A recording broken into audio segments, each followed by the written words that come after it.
আসসালামু আলাইকুম, বিসমিল্লাহির রহমানির রহিম। আজকে আমরা সামষ্টিক অর্থনীতির অত্যন্ত গুরুত্বপূর্ণ একটি টপিক ২ অথবা ৩ অথবা ৪ খাত বিশিষ্ট অর্থনীতিতে জাতীয় আয়ের চক্রাকার প্রবাহ চিত্রের সাহায্যে ব্যাখ্যা করো। এটা প্রশ্নটা বিভিন্নভাবে আসতে পারে। এখানে ৩ ভাবে বা ৪ ভাবে প্রশ্ন আসতে পারে ২ খাত বিশিষ্ট অর্থনীতিতে জাতীয় আয়ের চক্রাকার প্রবাহ চিত্রের সাহায্যে ব্যাখ্যা করো, অথবা আসতে পারে ৩ খাত বিশিষ্ট অর্থনীতিতে জাতীয় আয়ের চক্রাকার প্রবাহ চিত্রের সাহায্যে ব্যাখ্যা করো, অথবা আসতে পারে ৪ খাত বিশিষ্ট অর্থনীতিতে জাতীয় আয়ের চক্রাকার প্রবাহ ব্যাখ্যা করো, অথবা আসতে পারে মুক্ত বাজার অর্থনীতিতে জাতীয় আয়ের চক্রাকার প্রবাহটি কি করা ব্যাখ্যা করো। ৪ খাত যেটা মুক্ত বাজার অর্থনীতিতে কি একই। আমরা কি করব, আমরা ২ খাত ৩ খাত ৪ খাত সবগুলোই একটা প্রশ্নের মধ্যে ব্যাখ্যা করার চেষ্টা করব। ২ খাত আসলে কতটুকু দিবেন, ৩ খাত আসলে কতটুকু দিবেন, ৪ খাত বা মুক্ত বাজার আসলে কতটুকু দিবেন, আমরা একটু বুঝিয়ে দিব, আপনারা এটা অনুসারে লেখার চেষ্টা করবেন। আজকে আপনারা সমাধান লিখবেন। আজকে আমরা ২ খাতের কথা চিন্তা করতেছি। হ্যাঁ, যদি ২ খাত বিশিষ্ট অর্থনীতিতে জাতীয় চক্রাকার প্রবাহ আসে, তাহলে আপনারা ফার্স্টে কি লিখবেন যে ২ খাত বিশিষ্ট অর্থনীতিতে বিবেচনা করা হয়ে থাকে ব্যক্তি বা পরিবার এবং ফার্ম। ২ খাত বিশিষ্ট অর্থনীতি যদি আসে, তাহলে আপনারা লিখবেন ২ খাত বিশিষ্ট অর্থনীতিতে বিবেচনা করা হয়ে থাকে ব্যক্তি বা পরিবার এবং কি ফার্ম। এইটুকু লেখার পরে লিখবেন নিম্নে ২ খাত বিশিষ্ট অর্থনীতিতে জাতীয় আয়ের চক্রাকার প্রবাহ চিত্রের সাহায্যে ব্যাখ্যা করা হলো। লেখা আমরা কি করব, চিত্র অঙ্কন করব। তো চিত্রটা অঙ্কন করতে গিয়া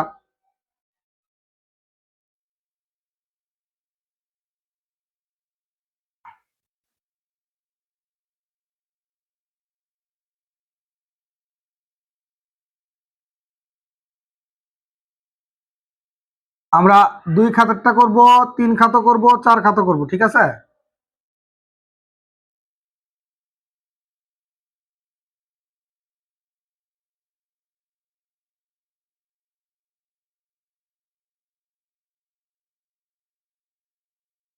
এইটুকু লিখলাম। লেখার পরে আমরা এখানে লিখবো হচ্ছে ব্যক্তি বা পরিবার, ব্যক্তি বা কি পরিবার। আর এখানে লিখবেন হচ্ছে ফার্ম। আমরা এখানে লিখবো হচ্ছে দ্রব্য বাজার, এখানে লিখবেন উপকরণ বাজার। উপকরণ বাজার একটু খেয়াল করেন। আমরা এখন যেটা করতেছি এটা ২ খাতেরটা। এরপরে আমরা ২ খাত থেকে ৩ খাতে চলে যাব, ৩ খাত থেকে ৪ খাত বা মুক্ত বাজারে যাব।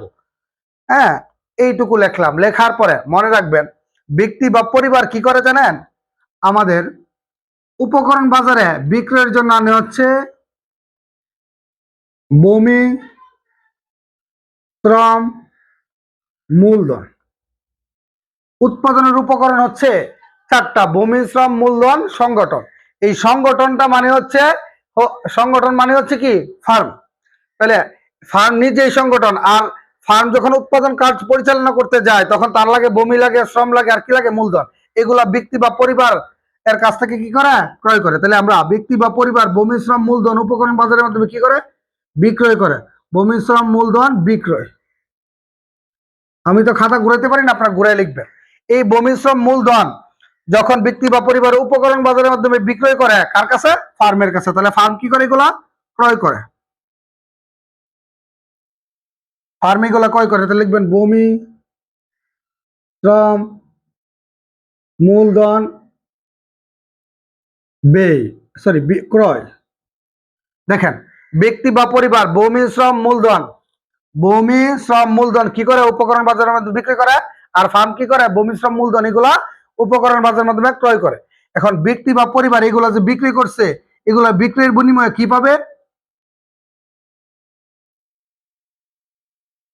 দেখেন ভূমি দেওয়ার পরে ভূমির মালিক অর্থাৎ ব্যক্তি যখন ভূমি দেয়, তখন ভূমির বিনিময়ে পাইতেছে খাজনা, শ্রমের বিনিময়ে পাইতেছে মজুরি, মূলধনের বিনিময়ে পাইতেছে সুদ।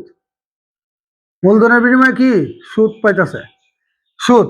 তাহলে এইগুলা বিক্রি করলে এই সুদ এইগুলা বাবদ কি করে আয় করে। বিক্রি করলে টাকা পায়, এটা হচ্ছে আয়। লিখবেন সুদ বাবদ আয়। আবার ফার্ম যে এইগুলা কিনে, এটাগুলা কিনার বিনিময়ে সে কি করে টাকা ব্যয় করে। তাহলে ভূমির বিনিময়ে দেয় খাজনা, শ্রমের বিনিময়ে দেখি মজুরি, মূলধনের বিনিময়ে দেয় সুদ, বাবদ ক্রয় করছে এর মানে কিনছে, কে কিনছে? ফার্ম। কিনলে কি হয়? তার ব্যয় হয়, সুদ বাবদ ব্যয়। এইটুকু দেখেন, ব্যক্তি বা পরিবার উপকরণ বাজারের মাধ্যমে ভূমি, শ্রম, মূলধন এগুলা বিক্রি করে, আর ফার্ম এগুলা কি করে? কিনে। ফার্ম যখন এইগুলা কিনে, এগুলার বিনিময়ে ব্যয় করে, ভূমির জন্য ব্যয় করে খাজনা, শ্রমের জন্য মজুরি, সুদের মূলধনের জন্য কি সুদ বাবদ কি করে? ব্যয় করে। আর ব্যক্তি বা পরিবার এগুলো থেকে এগুলোর বিনিময়ে বিক্রি করে এগুলো কি করে? আয় করে। খাজনা, মজুরি, সুদ বাবদ কি করে? আয় করে। আমরা ব্যাখ্যা বলবো, শুধু এইটুকু বললাম। এখন দেখেন, ব্যক্তি বা পরিবারের কাছ থেকে ভূমি, শ্রম, মূলধন এগুলো ক্রয় করছে কে? ফার্ম। এই ফার্ম ক্রয় করে উনি উৎপাদন করে এইগুলা দ্রব্য বাজারের মাধ্যমে ব্যক্তি বা পরিবারের কাছে কি করে? বিক্রয় করে। তাহলে আমরা এরকম ভাবে লিখতে পারি, তীর চিহ্ন দেন, দ্রব্য ও সেবা সামগ্রী বিক্রয়। আমরা তো ঘুরাইতে পারি না, আপনার তো খাতা থাকবে, ঘুরাই ফেলবেন। হ্যাঁ, সামগ্রী, দ্রব্য ও সেবা সামগ্রী বিক্রয়। এখানে লিখে দেন বিক্রয়। হ্যাঁ, আমাদের এখানে জায়গা নাই। দ্রব্য সেবা সামগ্রী বাবদ কি করে? ফার্ম কি করে? দ্রব্য সেবা সামগ্রী উৎপাদন করে এগুলো দ্রব্য বাজারের মাধ্যমে বিক্রয় করে। আর এই দ্রব্য সেবা সামগ্রী ব্যক্তি বা পরিবার কি করে? ক্রয় করে।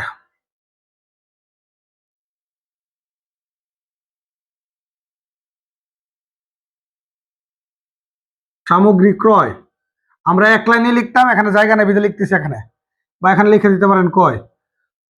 দেখেন, ফার্ম দ্রব্য সেবক সামগ্রী দ্রব্য বাজারের মাধ্যমে বিক্রি করে, আর ব্যক্তি বা পরিবার দ্রব্য সেবা সামগ্রী দ্রব্য বাজারের মাধ্যমে কি করে? ক্রয় করে। ফার্ম যখন দ্রব্য সেবা সামগ্রী বিক্রি করে, বিক্রির বিনিময়ে সে কি পায়? সে কি পায় বলেন? সে আয় পায়। তাহলে লিখবেন দ্রব্য সেবা বিক্রয় বাবদ আয়। সেবা বিক্রয় বাবদ আয়। আর ব্যক্তি বা পরিবার যেহেতু দ্রব্য সেবা সামগ্রী ক্রয় করে, ক্রয়ের বিনিময়ে সে কি করে? ব্যয় করে।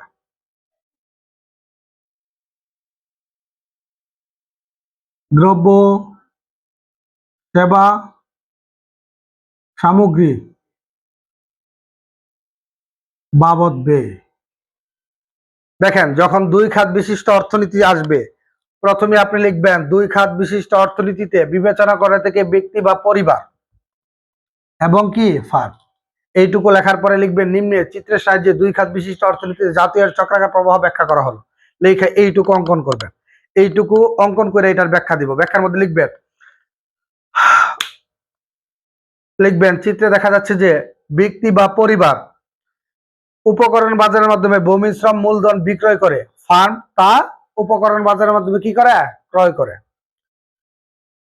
ফার্ম ভূমি, শ্রম, মূলধন ক্রয় বাবদ খাজনা, মজুরি, সুদ ব্যয় করে। আর ব্যক্তি বা পরিবার ভূমি, শ্রম, মূলধন বিক্রয় বাবদ খাজনা, মজুরি, সুদ কি করে? আয় করে। ফার্ম দ্রব্য বাজারের মাধ্যমে দ্রব্য সামগ্রী বিক্রয় করে, বিনিময়ে দ্রব্য সেবা বিক্রয় বাবদ আয় করে। ব্যক্তি বা পরিবার দ্রব্য সেবা সামগ্রী দ্রব্য বাজারের মাধ্যমে ক্রয় করে এবং দ্রব্য সেবা সামগ্রী বাবদ ব্যক্তি বা পরিবার কি করে? ব্যয় করে। এইটুকু লিখবেন। এইটুকু লেখা লিখবেন। এভাবে দুই খাত বিশিষ্ট অর্থনীতিতে জাতীয় চক্রাকার প্রবাহটি ব্যাখ্যা করো। আবর্তি পইয়া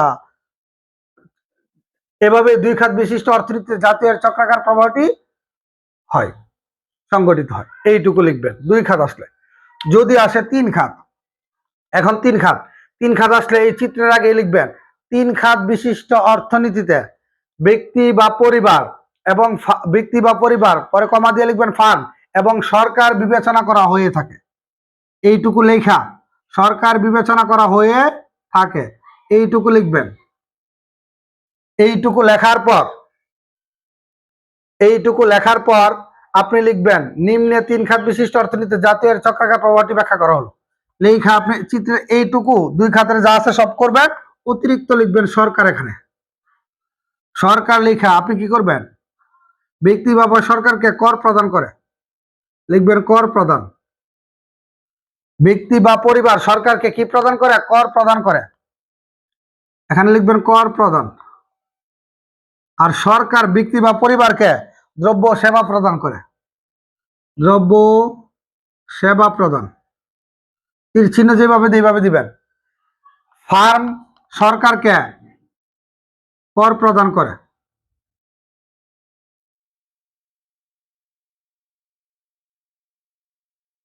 সরকার ফার্মকে সেবা ও ভর্তুকি দিয়ে থাকে।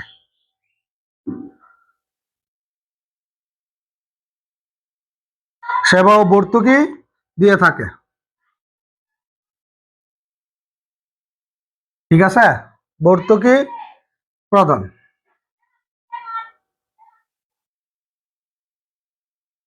এক লাইনে লেখার চেষ্টা করবেন। তাহলে তিন খাত বিশিষ্ট অর্থনীতি আসলে আপনি ব্যাখ্যাটা কিভাবে দিবেন, এইটুকু চিত্র করার পরে লিখবেন।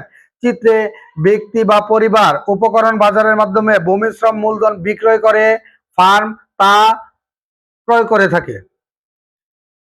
ফার্ম ভূমি শ্রম মূলধন ক্রয়ের বিপরীতে খাজনা মজুরি সুদ বাবদ ব্যয় করে, ব্যক্তি বা পরিবার খাজনা মজুরি সুদ বাবদ কি করে, আয় করে।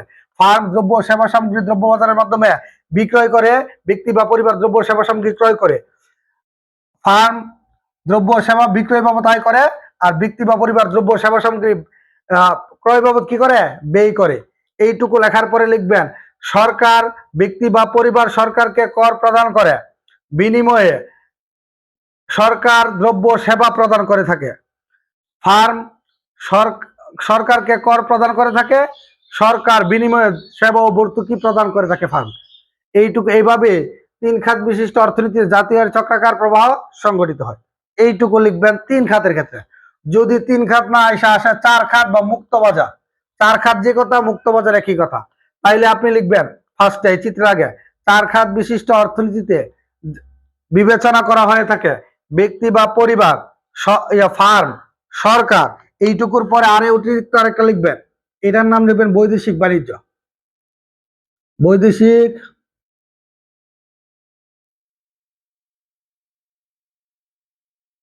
বৈদেশিক বাণিজ্য।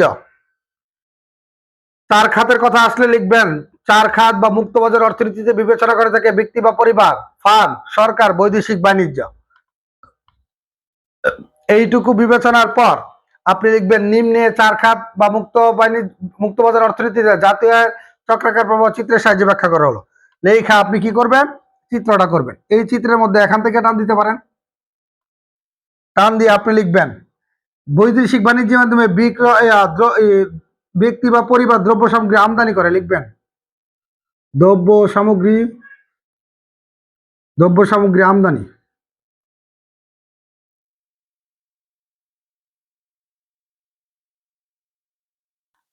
আর ফার্ম কি করে, ফার্ম হচ্ছে রপ্তানি করে,